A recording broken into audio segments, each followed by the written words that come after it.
It's another disappointing loss for the season of 2021 against the Port Adelaide Power. It was on our home deck, and it was a scrappy game of football, very hard to watch. I don't think we kicked a set shot goal for the whole night, and it just brought back ugly memories of earlier in the year. We didn't get done by a lot. It was a single figure in the end, so it could have been much worse, and we saw some really good signs from young players, but unfortunately it just makes it that much harder to get back in the finals race now. We finish 11th on the ladder at the end of this round. So with that downer of an intro, boys, we're back in our isolation hubs. We're all at home. Looking good, boys. Yeah, looking mighty fine. But how are we feeling, Jakey? How you going? G'day, boys. Yeah, the loss was tough to take. I didn't watch the last minute. I pretty much just got up and wanted to go do the review. I was just kind of sick of it. The more I've thought about it, the more I feel a bit better, but there's been a lot that's happened since then, and seemingly every time we lose a game, something online happens that distracts you from the loss. And, I mean, you want all sorts of distractions to forget about the loss, but these aren't the ones you want. But that's what I've been dealing with the last couple of days, posting about and chatting to people about, and even today with Matty Parker. I don't know if you've seen it, but that's come about now. So that result seems so far ago already, but it's our biggest game of the weekend coming up against West Coast. They've won. We're lucky the Giants didn't beat Sydney. That helps, but yeah, it doesn't feel like the result's top of my mind at the moment. Yeah, absolutely. That's a fair cop, and we'll definitely have a chat about that during the show as well, because there are some serious issues, some serious fan-based issues as well, which is not good. Marshy, how are you feeling down there? Oh, yep, lads and listeners. Give a wave. We're being recorded today. That's unique and exciting. But yeah, the game, it was disappointing. But at the same time, like you said, Joycey, loads of positives, and disappointed about not getting the 4 points. But I woke up not feeling that upset about the loss. I was pretty proud with how the boys played, I reckon. Yeah. And I think especially when you're talking about how proud you are, it comes from some particular players, like on your senior list. Rowan Marshall, his influence on the game was amazing. He had his best game for the year. And Jack Steele just kept doing Jack Steele things. That's, had we have got the win, that's another 3 Brownlow votes for him, and he should get in the votes regardless of the score. But the part that defined the game for me was that there are some players for us who are now almost outdated. And they've really been shown up by some of the younger players. You talking outdated, like expiry date, don't eat it, or best before date, where it's like, could still get by, but not really. Yeah, look, best before date, I'd say, but. Yeah. What it showed me was that we have some great foot skills coming through in our young talent. Some great foot skills. In particular, 2 players in Leo Connolly and Ryan Burns. Their ability to hit a target on both feet. This is where I get a little bit frustrated. It makes some of our senior players look second-rate and third-rate, even when it comes to ball use. And I'll name names of Dean Kent being one of them, not having a right boot to go on, just multiple times during the game got trapped, wasn't able to use his right foot, which meant he got in trouble, and ultimately there was a turnover. Just slam it on your foot. Yeah. There wasn't even an attempt. It's like there's no part of the brain that is able to connect to that side of the body. It's exactly right. And you look at players coming through for us who are able to do that. You look at Hunter Clark's a prime example, beautiful on both feet. Leo Connolly, beautiful on both feet. Burns, Highmore, all of these players They can kick on both feet. Jack Steele's And goal. Jack Steele's goal was on his opposite foot. Yeah. Rowan Marshall's goal was on his opposite foot. Yeah, 40-metre snap. And boy, did those players make a difference in our team or what? That last, the last grasp play by Leo Connolly in that last quarter was something that we haven't seen in a Saints jumper since I couldn't tell you when. I can't tell you when I've seen someone be able to hit a target like that on both feet and get us out of trouble. Dylan Robertson was excellent at it, but around a team that couldn't do it, But that was just a bullet. It was unreal. It was brilliant. That was kick of the round. Like if you could just have, they've got mark and goal of the round. That was disposal of the round, because I was impressed enough with just him turning and turning defense into attack, because I was like, great, his opponent's got him corralled here. How's he going to get out of this? And then he's turned him, and I thought I'll just go down the line, but he's done the next something that no one else would have thought to do, and he's pinpointed a player between. It wasn't like he was free. He was between two Port players in his defensive 50, and this was when the game was on the line with 10 minutes to go. Yeah, absolutely. So that shows a couple of things. That shows that not only does he have poise under pressure and the ability to use his legs and his superior skills to get out of trouble, but it was late in the last quarter, so he's fit. He has the ability to run out a game and still do those things. So he's got a good tank. So I'm extremely excited for this kid to come through. Extremely excited. So, Marshy, I don't know if does that give you a little bit more confidence coming forward into next year that we can see more development from these players? Oh, shit, yeah, because we said it earlier in the season when things weren't going our way that there was a bit of a period where, well, what is there at Sandringham? And people were talking about Leo Connolly, and admittedly, I'd probably only seen him maybe twice or three times at Sandy, and it was nothing special. But he's just gone to another level with his football. Highmore, unfortunately, broke his hand, but was still able to play out the rest of the game. That was huge. Ryan Burns, I didn't think that, he would be capable of doing what he's doing at the moment. And so that they're just three off the top of my head. We saw Bytel that, unfortunately for him, he just couldn't get into it on the weekends. But he's another example of young players coming through that I think we should be very buoyant about the young fellas coming through for sure. He had a few nice left foot darts though, Bytel, when he first came on. I think he set up a scoring shot. I don't know if we kicked a goal from it, but he ducked inside on his left and hit up a forward in space and he had full confidence. And he did that, I think, later in the game as well. So another example of it. Yeah, he can play. Yeah, he can play. Yeah. We know Clavanero he's capable. He's played a few games.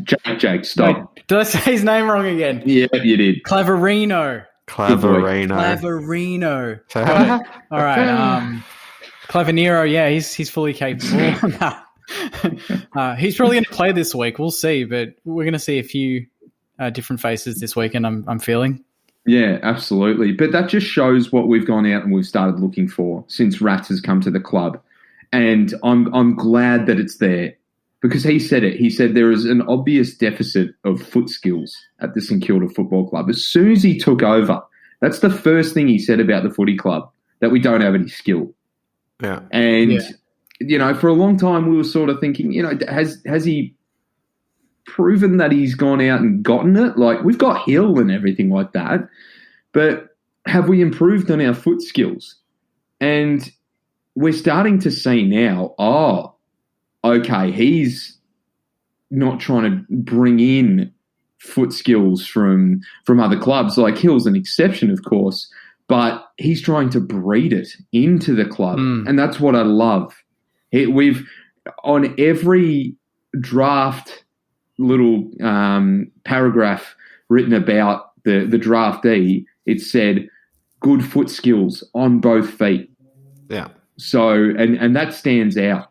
That really stands out, and it stood out on the weekend. So, and essentially that's how Hawthorn, built their premiership years. over was just quality foot skills. So it's no surprise that, we've brought a lot of Hawthorn across with Rats and Rath and Shaughnessy and Roughhead and all of that. So, you can see that filtering through. And there's go on. I was just going to say, like, there were so many patches throughout the game where we looked deadly. And I'm sure we'll touch into it, but Jake alluded to it beforehand. But Bradley Hill, he had such a dynamite game, and the poor bugger made 2 mistakes. He didn't mean to do it, but they were costly at the end. But his game before that and pretty much everything else that he's done for a sustained period of time has been unbelievable. And we talked about it in previous episodes where that permeates and it encourages that, especially when the young blokes are doing it, the senior blokes are like, oh shit, we need to step up. So that's why it's also disappointing when you got the likes of Dan Butler, Dean Kent, just not being able to, it seems, to execute skills that these 18, 19-year-olds are able to do. And the one that stands out to me that I just have nightmares about was Dan Butler running towards the 50 with 20 seconds of time. He could take a bounce. He had Brad Hill right next to him too. Could have drawn the man and handballed it. And then he's just gone and outside of the right boot, skyball, nowhere near any of our forwards. And I think the only thing that pissed me off more than the kick itself was Rui's commentary. And I'm not actually one to pick up on Rui, but he just immediately blamed the forwards for not leading. And I get that. But Butler had so much time. That should have been a goal, regardless. Yeah. It should have been a goal. It was fault on both behalves. But, absolutely. But that's where I think that's great that you get both sides because – Of course, the obvious one is that the kick's crap. That's obvious. You don't need to say that. The kick was crap. But Rui's pointing out where the coaching needs to improve and where the forward craft needs to improve. So I don't mind him saying things like that because that's who he was, you know. He was that forward that was constantly providing that option. So not to rebut, but that's, you know, I think he said the right thing. There's just been a lot of excuses for the forwards, and at some point, like it's excuse in what way? That wasn't an excuse for the forwards. That was him telling the forwards off for not running up at the ball carrier. That's what they need to be doing, and that's why I'd love to get Rui back at the club. You know, we've been calling for it. We've been calling exactly right. If he can get into it, even for the preseason. It doesn't need to be for the whole year. If he just gets in there for a preseason and teaches those forwards about running patterns and what they need to do and the work rate you need to have to be able to be an AFL footballer or a decent centre-half forward, then so be it. Get him in. Or at least, if you're a player, send him a message. You know, just ask for help because he was right. It was poor. And a lot of our forward craft was pretty poor, and King was a shell of himself last week. And we kind of reverted back to that bombing football, didn't we? We're going in, and it just doesn't work. And I'll give him credit. That McKenzie fella, Trent McKenzie, he played Maxi King so well. And for a bloke that's 10 centimetres or, you know, a subway foot long shorter than him, geez, he really used his body and taught Maxi a bit of a lesson that just because you're 2 metres tall doesn't mean you're going to be getting first access to the ball unless you do everything right. But Maxi's positioning was pretty average, though. I mean, exactly right. It didn't take. I mean, I'll give. McKenzie had a good game, but there was so much Max could have done differently. For sure, but yeah. Do you think? Like, I'll make a couple of statements here, but I think he's been dealing with his back, right? And he had a big game on that last weekend. He had a big game against Brisbane, and you don't pull up from things like that very well when you're dealing with a back issue. So, look, I hope it wasn't, but it looked to me like he was just trying to preserve himself a little bit, and he wasn't trying to crash any packs or anything like that. But in the first quarter, he took a ripper mark. You know, so he, you know, and he almost took a couple more, but he needs to understand that's what you've got to do, not only up on the wing, because he seems to be able to do it up on the wing all right. It's what you need to do in the forward line as well. You've got less space to work with, so you have to move more. Yeah, the wing, he's got momentum, doesn't he? He's always kind of running. He gets a couple of meters and then that jump. Yes, exactly. Whereas the forward line, it's very much on his head and he's just... Yeah, and that's what he was doing against Harris Andrews against Brisbane so well, is that he was getting the meters of separation and then cutting across him. And it worked brilliantly. So, he'll need to work on that, and we'll see that this week coming up against West Coast, where they do have a very good defensive structure with McGovern and Barras down there. So it'll be a massive test for Maxi, and I dare say if he doesn't work on it, then we don't win. But we'll get to that. We'll get to that conversation. But just a summation of the weekend and what it felt like to me was it meant too much to us. Did it? And when we have, classically as the St Kilda Football Club, when we're playing with something to lose, we always do. This was the West Coast game for me from last year. It was exactly the same feeling. Even though because even in that game, we were behind for a lot of the day, but we rallied, hit the front. Marshall kicked a critical goal just like he did in this game. And then we conceded a few goals later. Tim Kelly was the one that beat us. And then on the weekend, it was Georgiades.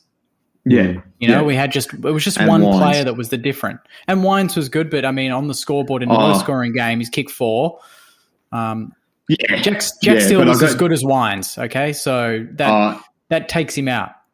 Jack Steele was the best player on the ground. I argue. You think Ollie Wines was better than Jack Steele? This is the first time you've said better players. How many contested? Yeah. He had 20. Sure, he had 20. No, you're not listening. How many contested marks did Jack Steele take? Yeah, that was the difference. That was where Ollie Wines implanted himself on the game, and that's where we had our deficit. I reckon he took a couple.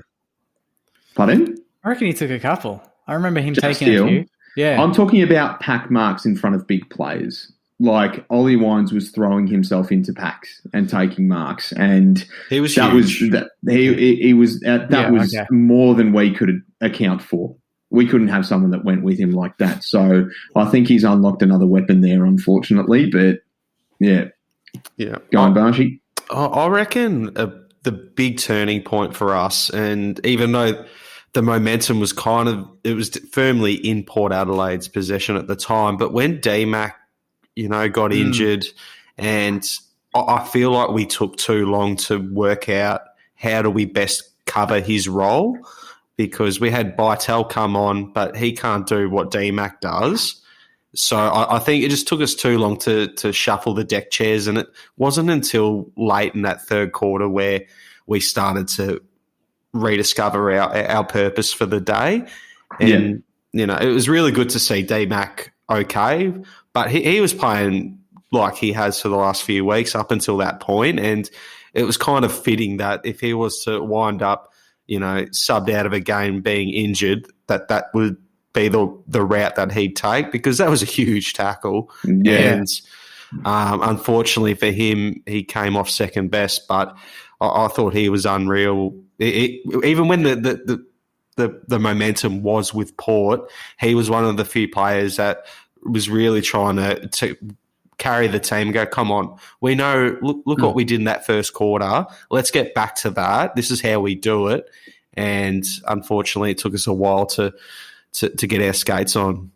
He had 9 possessions too. And that was only, I think, midway through the second when he went off.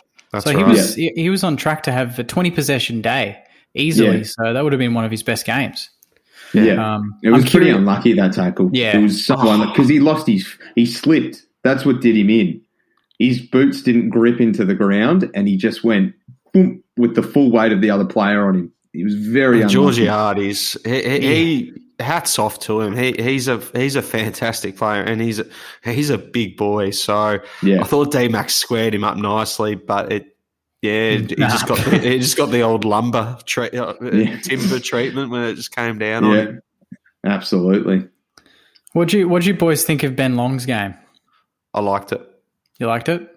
I think him being back in the forward line just creates that bit of indecision, like amongst Port Adelaide and amongst their defence, because you need someone that's going to go with him on the ground, but can also go with him in the air. Yeah. So he's a point of difference.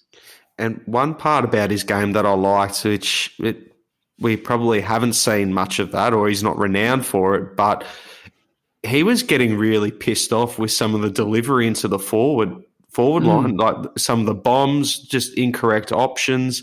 And he was telling off blokes going, no, if you want to bring it into the forward line, this is where we want it. You're not doing us any favours sending it out, And I thought that was quite good of him. And he's not a stats man, but the 1%ers, the blocks, the creative, the play that allows others to shine, I think he displayed that for most of the day. Took some good grabs too, didn't he? Yeah. He can fly and clunk them. Yeah, exactly. So that's exactly right. That's where he creates that point of difference to, say, your Jack Higgins and your Dan Butler, is he is a genuine medium forward.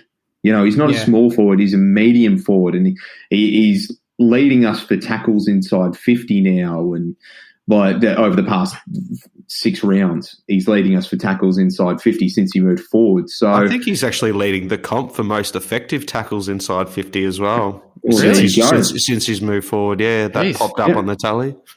Yeah, well, there you go. So, look, it was one of those games where from the get-go, as soon as I saw that we had the wrong player on the ground and we needed to make a change very early. Not switched on.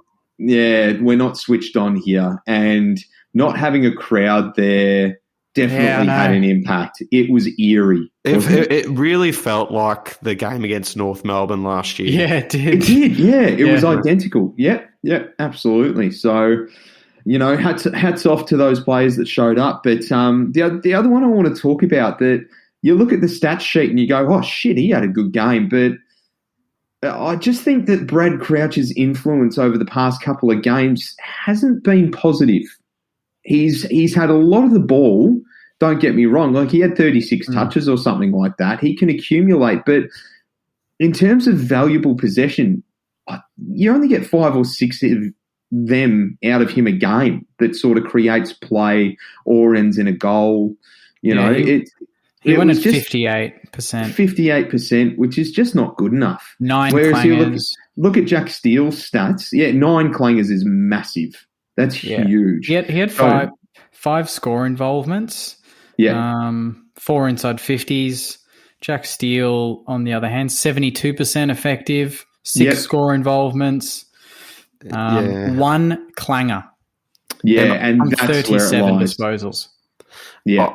I think with Brad Crouch, where he's sort of gone away from being truly effective, or what he's brought in to do, is he's not extracting and then dealing with the contact and then releasing someone else. He's pretty much just crapping himself, or not crapping himself, but just rushing it onto the boot, and that's what results in those direct clangers.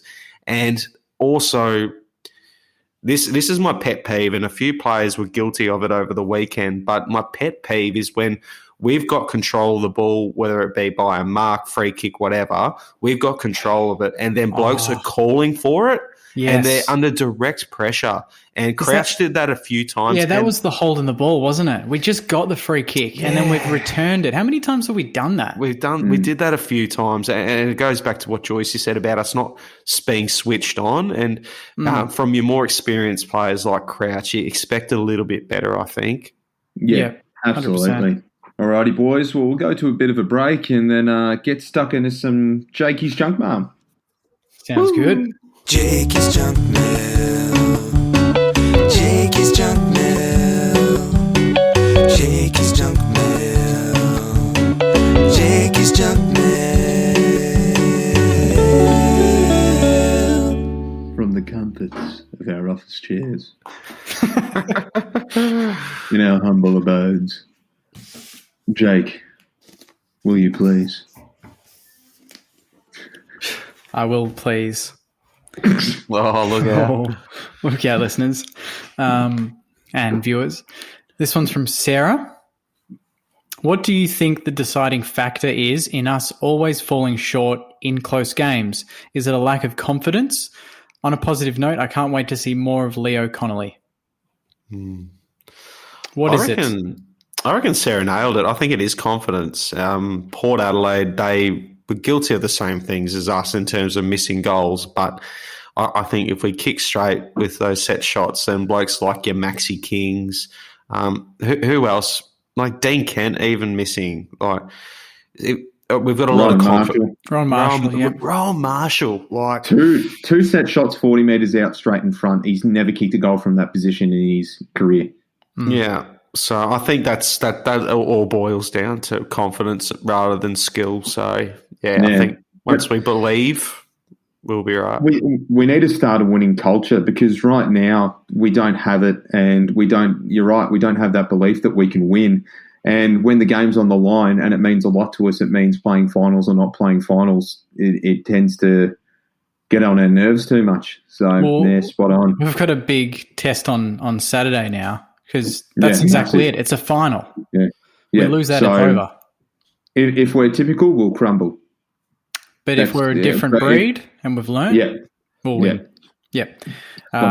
This one's from Matthias. I think this is a first message from Matthias. Hello. New junk mail person. It's a German way to say Matthew. Yes. Matthias. Yeah. I'm not going to give away his last name. I was about to read it out, but we don't want him to get any hate mail. He's gone, hey, what are your thoughts on Matt Crouch? Believe his contract finished end of this year. Should Saints make a play for him and get him alongside his brother? I don't see us having I'd rather have the King brothers than the Crouch brothers. He's another Luke Dunstan. They are the same player. Yeah?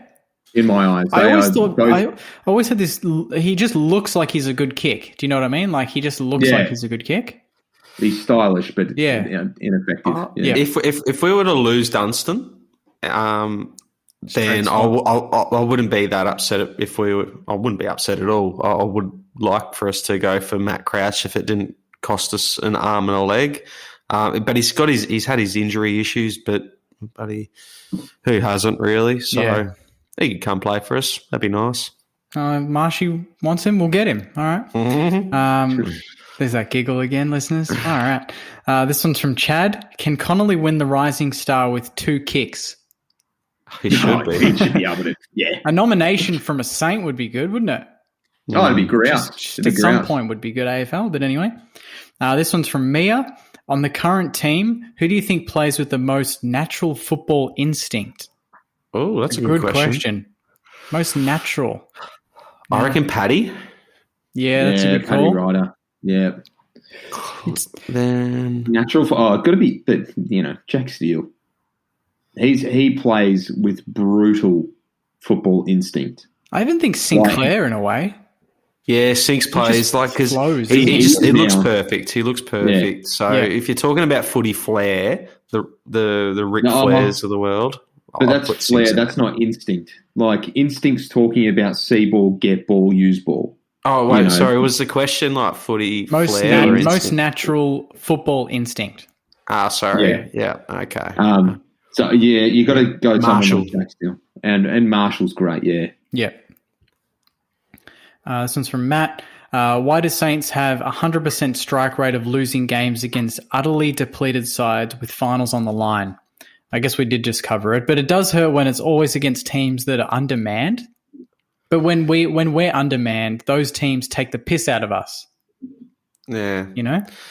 It's all part of winning culture. It's a fair call, but at the same time, I think we did get a little bit carried away with who Port had out. And at the end of the day, they're a top 4 team, and they've still got plenty of quality players. So they were able to cover it pretty well. Yep. This one's from Harry through saintstv.com.au. Thanks, Harry, for jumping on the website. He's asked, should we try and move Billings into a different position on the ground, maybe roving or pure small forward? I hate seeing players like him in a situation like this. I'd love for him to stay at the club and get the best out of himself at Moorabbin. Cheers, lads. Yeah, he's one that he just was anonymous on the weekend. Joycey? We've been trying to do that with him for almost 10 years. Yeah. trying to find his position. Unfortunately, sometimes there's just not one for him. There's just others that can do it better. And that's sad to say in the team that hasn't been successful. But we've been trying that for so many years to find out where Jack Billings' position is. We've played him off halfback. We've played him on the wing, in the guts, at forward pocket, half forward. We have tried relentlessly with him to try and find his position, and it's hit or miss. Well, Oh, sorry. No, you go. I would like to see him become Maxi King's like sucker fish. Like, the big sharks, they got the fishes underneath them and they follow. Yeah. I would love for Billings to do that and then be able to kind of – because we had no representation. Once the ball hit the deck, that was another thing that pissed me off about the weekend is how many times when the ball came in and either our tall forwards or their backs, the ball would hit the deck, but there was not a St Kilda player to be found. So I reckon someone like Billings would be good at that role and could every now and then go for an independent roam and catch the opposition off guard a little bit. Well, that's a half forward flanker's role. Yeah. And we just don't have a genuine one at the moment. So in terms of genuine half forward flankers, I think the most genuine one we have is probably Jack Higgins, to be honest. But he's can't get into the side at the moment. So, and what if Billings' form is just shit for the rest of the year? He's not going to demand that compensation that we would want if we do trade him. So, what, he sticks around, but he doesn't get the pay that he wants? Like, what's the scenario? Just say he goes the rest of the year and he gets 15, 16 touches, doesn't do anything special. What's the end game there? Yeah.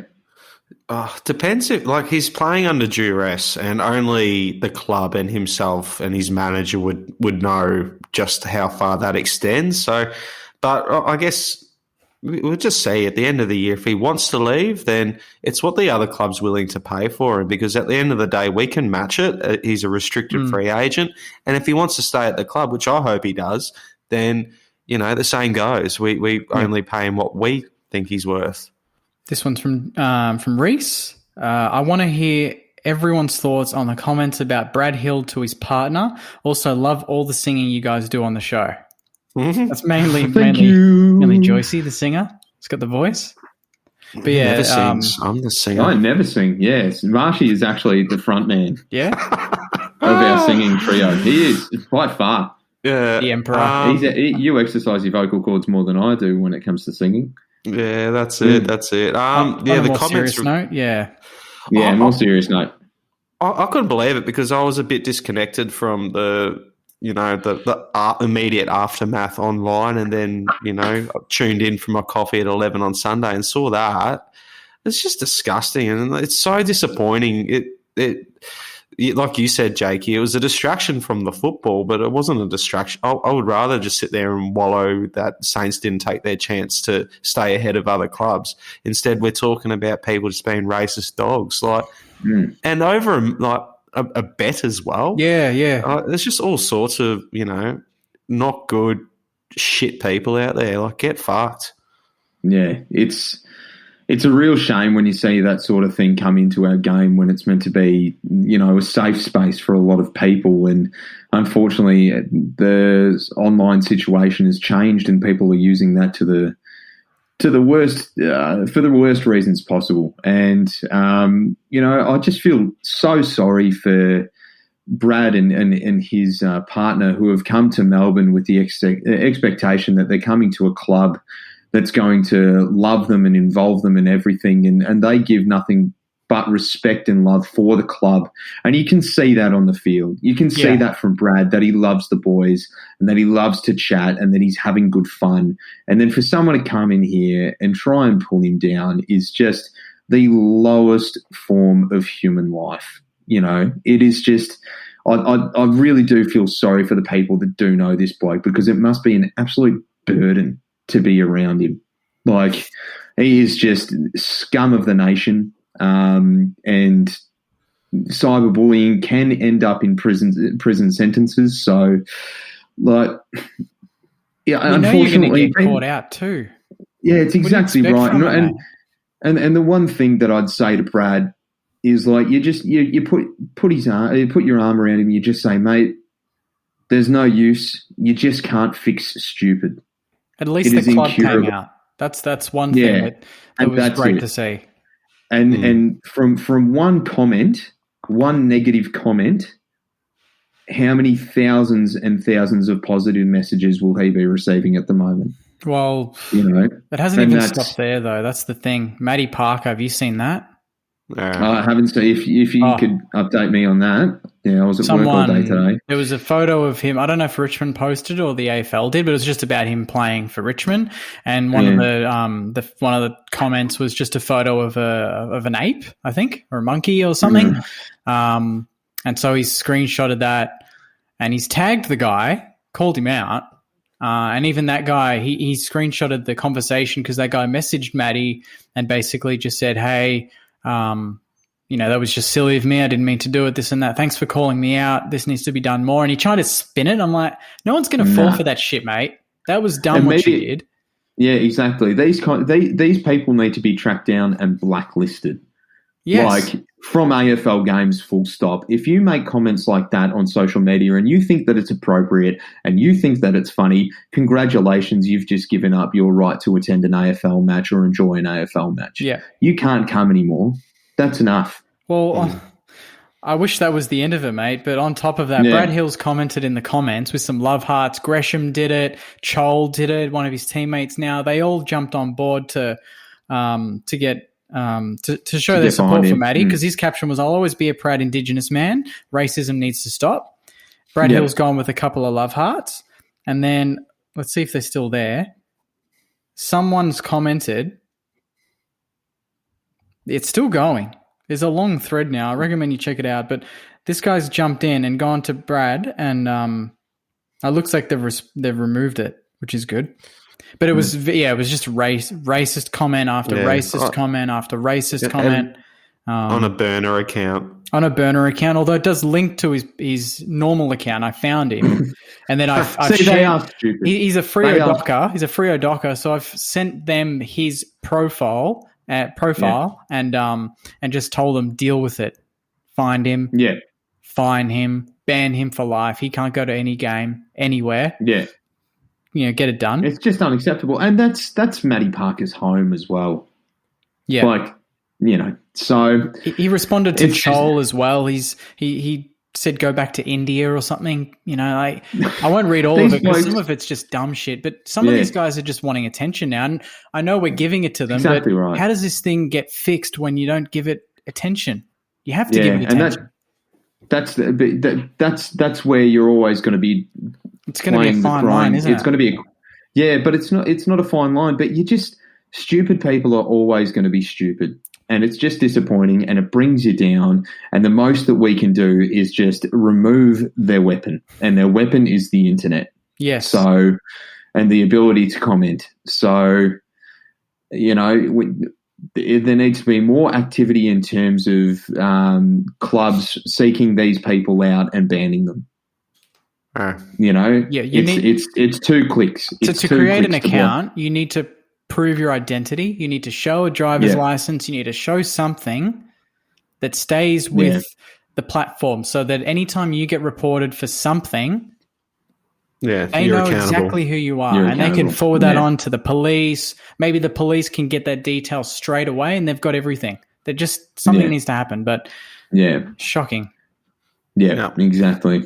But it's good to see the resilience from these players, though. It is, and they are extremely, extremely resilient, and that we have the most respect out of anyone for that. So, boys, keep your head up, keep fighting through it, call them out, and we've always got your back. Yeah, we've always got your back as St Kilda supporters, as AFL supporters, and just in life in general.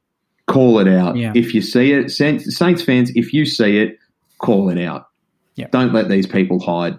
All right. We've got a few more. A few more, Jakey's just a couple more, yep. This one's from Hespy. Saints at Marvel. First thing that goes into that pops into your head when you think Saints at Marvel now, because I'll tell you what I think of. We lose. Yeah. We've won one It's like game at Marvel this Remember year. when Sydney Swans had that streak at the SCG where they just couldn't win? That's us now. Yeah, that's us now. Or at Marvel. Melbourne couldn't win at Marvel. Remember that? Yeah. We That can't. does sit there. What's going on there? It's too cramped. We've outgrown it. Oh my gosh. Yeah. It's just ridiculous. But it's meant to be the Dome is our home. That's what we were talking about pre-season. We're going to smash teams there. We're going to run them off their feet. That's what Jared Waitley said. Yeah. He was like, I'd be watching Saints at Marvel this year. Say it like him. Say it like him. It's not me. That's Matty. Oh, yeah. It's just very basic. It's just, the Saints at Marvel, wouldn't they just be absolutely dynamite, Robbo?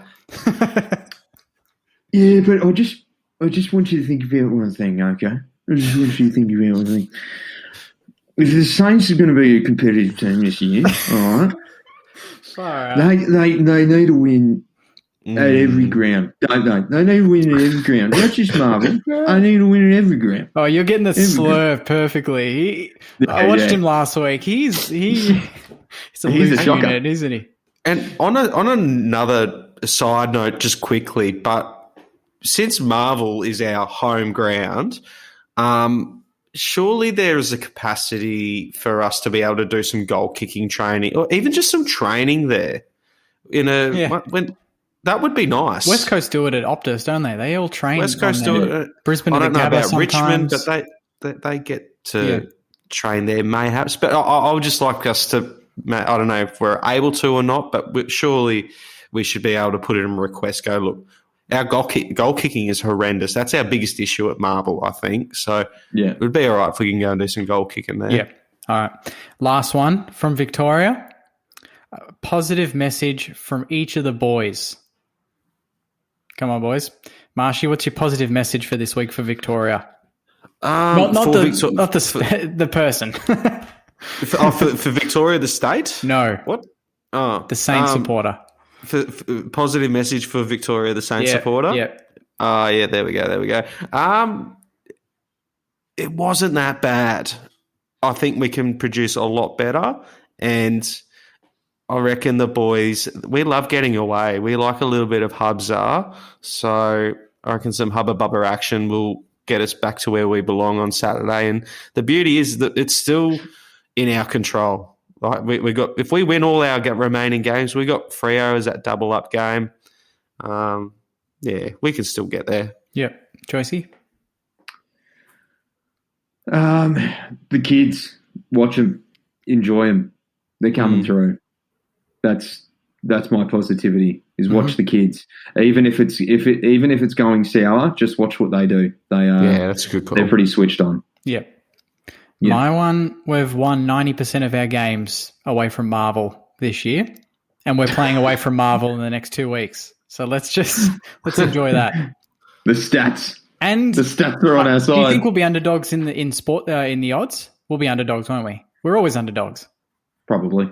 Yeah. Well, we've also won every game where we've been underdogs, bar maybe one or two. So our form being underdogs, being the hunters instead of the hunted, is very good. So watch out for that. Anyway, I like that. That's it for junk mail. Well done. Thanks for the questions. Yeah, it was a big junk mail. Lots to talk about in there. Lots of content covered. Now, coming into this week, West Coast crunch time. We don't win this. We don't play finals, I reckon. So, it's mathematically possible, but we just can't ask for another week that we had last week. Like, that was just unbelievable. So, we've beaten them once. We ran over the top of them. We know they don't like pressure. And when we're on with our pressure, we are unstoppable. So we really need to bring the heat, and we need to bring the heat early, because we let them get away with it for a half of football earlier in the year, and then we switched on and our pressure went nuts. They're front runners. West Coast are the biggest front running team in the AFL. So if you can get in the way and you can barricade that, then you'll get up. So it's going to take some big efforts from some big boys.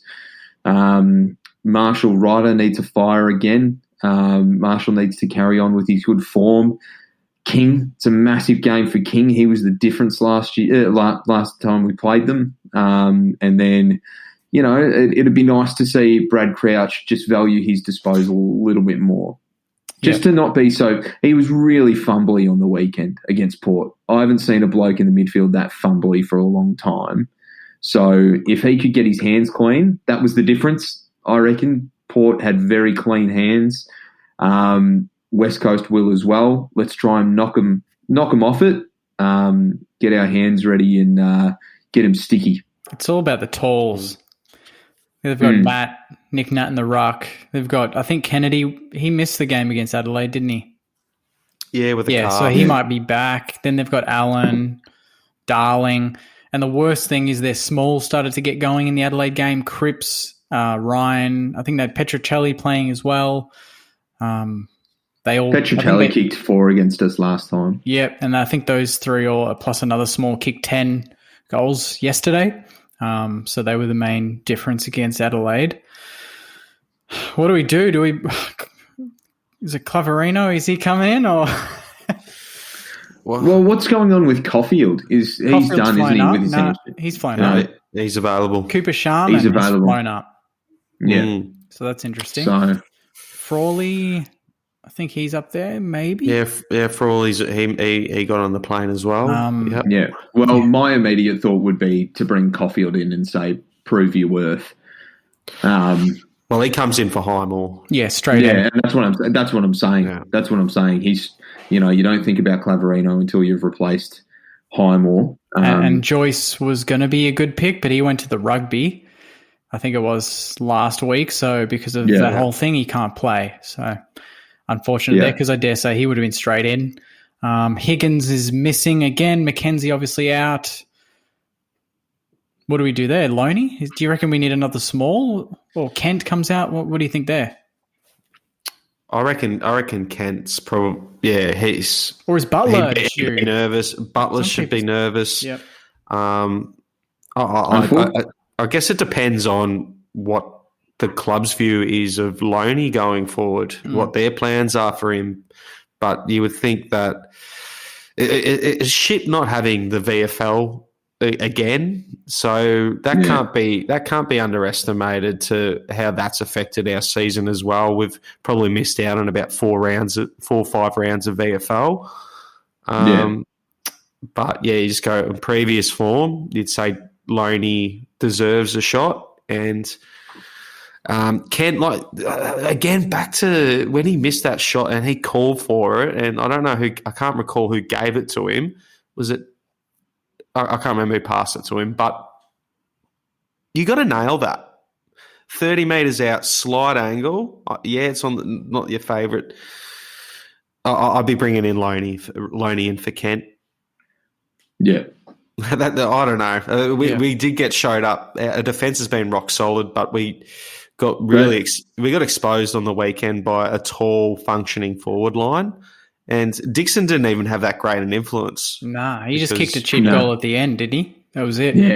And he took Dukes out of the contest. Took Dukes away from the action. Yeah, exactly. That's what, I mean, we've already talked about the game, but that's what I thought we lost the game a bit at the selection table, and I'm a bit worried about this weekend if we risk that again. Are we going to try and go small? Or what do you reckon, Joyce? Yeah.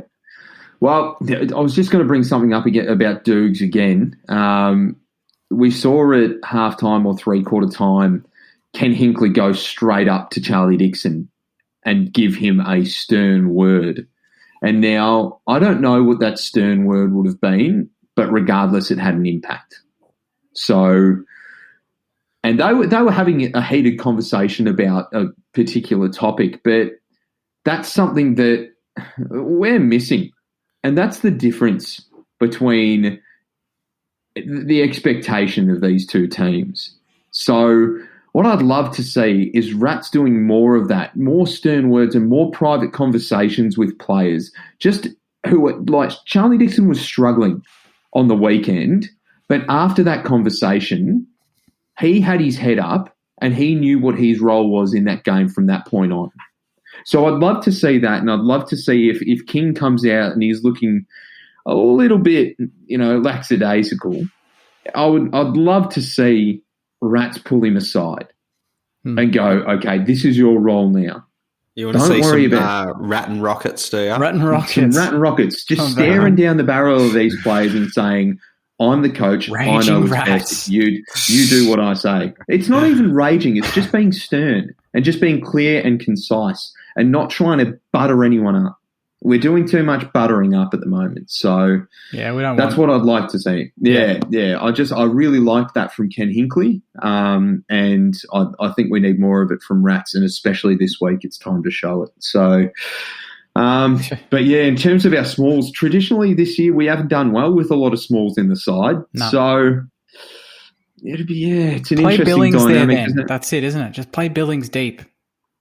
Yeah, You or could you be can the just match remove- winner. If Yeah, you we play could him close remove to- Butler. Yeah. Could we remove Butler from the forward line? Could we put him on someone and have him If play a anything, role? Dean Kent should just go up the ground. He's the one that's got the tank to play mid. If he plays, Yeah. and then you leave Loney out, Butler and does too. Butler- you just put Butler and Billings right with King deep. That's it. Yeah, I was going to say, but Butler has the. If we bring in Loney, Butler has the tank. Like Butler's running efforts on the weekend were fantastic in terms of he was running 60-meter sprints to go and man the mark. That's what you can't question with Dan Butler is he does those things. So that means he can run with a player all match, but it just depends on who you want him to run with. He's more likely. So Yeah. yeah, so just yeah. why not change it up? Why not have a crack? I just want us to maybe pick a team that the reserve, the options are a little bit bare at the moment. We haven't been able to bring over a full squad and all of that, but I think the ground suits us. So we want a mobile team because that's when we play our best football. Is that when we are able to be mobile, apply that pressure that you're talking about, Joycey. So Yeah. Whichever is the right combination to help us do that, then I think that'll give us more than a sniff because West Coast, they fold like a cheap suit when the torch gets applied to them, and you would like to think our boys would be a bit filthier with letting one slip on the weekend. Hopefully. Yeah, absolutely. Well, predictions. Oh. Let's go. This is tough. This is one of the tougher ones. I'm doing the ifs. If we apply the pressure that we did against them last time and that we applied against Brisbane and Richmond, we will get out to a decent lead early and we won't give it up. Yeah. If we kick more goals than points, we win. I like it. 3 votes. I'm going to say Bradley Hill. Where's the if there, mate? Oh, if Bradley Hill gets the ball more than 25 times, then he'll get 3 Brownlow votes because he's going to do something good with it. Stick it right up him. Stick it right up. Absolutely. Yeah. Love your work, What are boys. we doing watching it? Because I know Marshy kindly booked out the cinema, so at your place, mate. That's at your it. palace, at Emperor's Palace, and obviously now you can't have anyone over, so you're just going to be in the cinema on your own, or what's the go there? I'm actually I was nominated as a mate's single bubble buddies, Jared a Sainter, so depends on what the restrictions look like. It looks like we're getting extended again, so if we get extended again, I'll probably watch it with Gerald, and if we are able to have people, then you boys are most welcome to come over to the cinema room. There is 5 other seats left, so maybe we could do a little, I don't know, screening of the listeners out there. If you want to get on in, hit up Jakey boy. Just making up your own plans for Saints TV, mate. Yeah, we'll see. We'll see what I think it's tomorrow, isn't it? The news comes out for the lockdown and all that crap. So yeah. We'll have a suss there, and if we can do something, we'll see what we can do.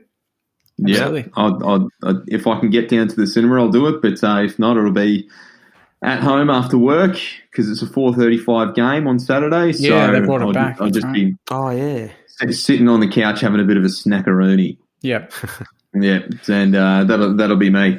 Alrighty, boys, we'll wrap it up there.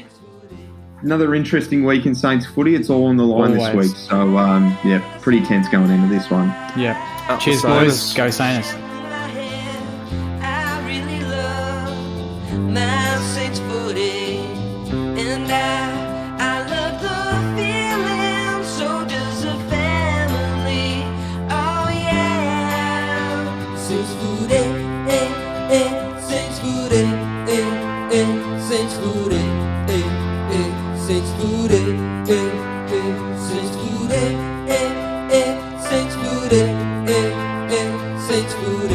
Since we